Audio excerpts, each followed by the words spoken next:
When we look back into some of the history of specific deals, I think one of the most memorable was two younger guys buying a house together that they were buying from a seller who was the trustee of the estate.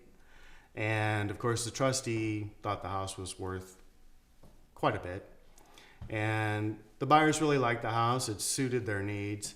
But in the process of the transaction, as they were trying to negotiate in good faith and do things like negotiate the building inspection, the seller just dug in his heel and said, I'm not going to do it. And the buyer was very upset because they would have to accept a house that was deficient.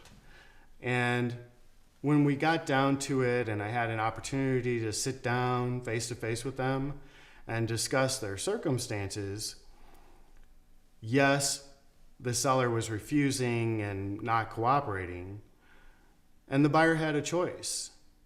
They could accept that and move on and close, or they could reject that and walk away from the transaction. In further examination, the buyer was getting the house for a pretty darn good price, and the cost of the improvement was not really that dramatic. Certainly not the difference between the savings they were getting on the purchase price. All in all, everybody calmed down after being a little heated and a little wigged out over the whole situation. And the buyer went ahead and chose to close. And I was really glad of that because I was pretty sure we had a good deal here.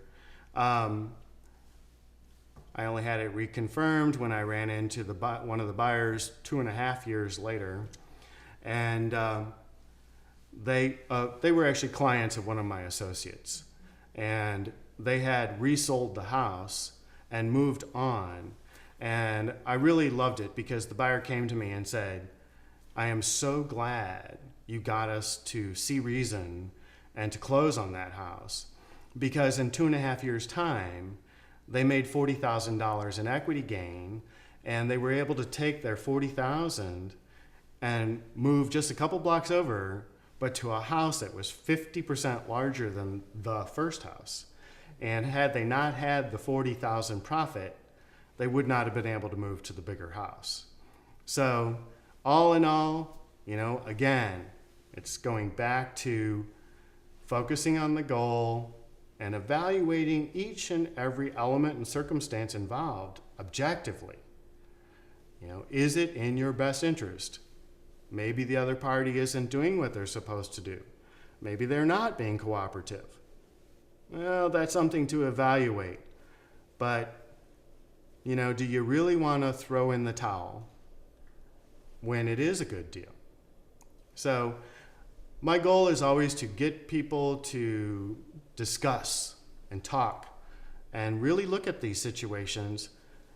I try to lay out their options, explain the circumstances behind each situation. Then it's their choice. So it wasn't my choice to buy that house.